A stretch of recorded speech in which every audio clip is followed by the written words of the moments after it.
Well, now to the man whose internet girlfriend almost landed him in prison. Eric Kruger thought he'd met the woman of his dreams online, but as Kristy Wettenhall reports, the romance ended when police came knocking. She was going to leave her husband for me. She was hoping for a relationship. She's going to come here and live with me here in Australia. Eric Kruger thought he'd won a second chance at love when he met Tina from Cambodia on the internet. I didn't know that I was only the middleman. But it turned out to be a courtship, which landed him in court. It was a shock that the police actually come. All of a sudden, they just come in, search the house. They started with my room first. There was clothes, shoes, watches. The goods he was holding for Tina were bought with stolen credit cards. And here's what hurts Eric most of all. Tina doesn't exist. It's possible she's even a man.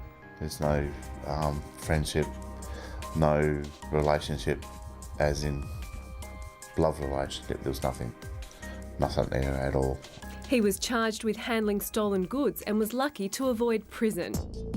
A growing number of us are falling victim to scams cashing in on lonely hearts. It would have been between $110,000 to $120,000.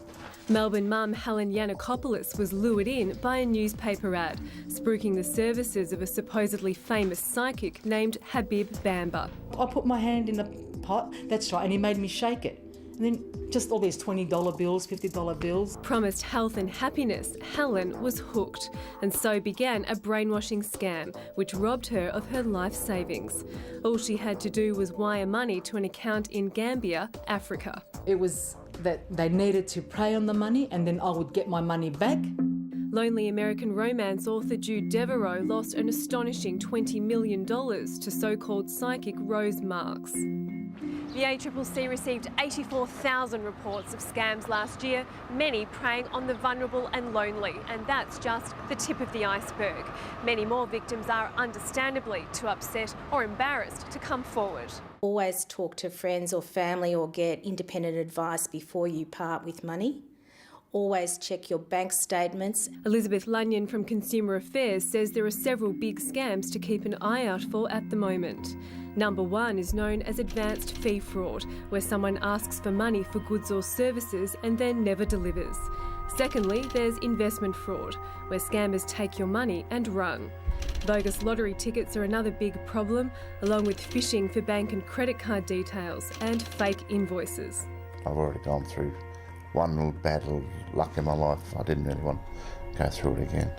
As for poor old Eric, despite everything he's been through, he's still on the lookout for Mrs. Right. But he'll be asking some tough questions next time someone pops up with a bit of online sweet talk. Watch who you talk to over the internet, because there's a lot of scams going on out there. And Eric Kruger was fined and placed on a court diversion program after pleading guilty to charges of handling stolen goods and dealing in the proceeds of crime.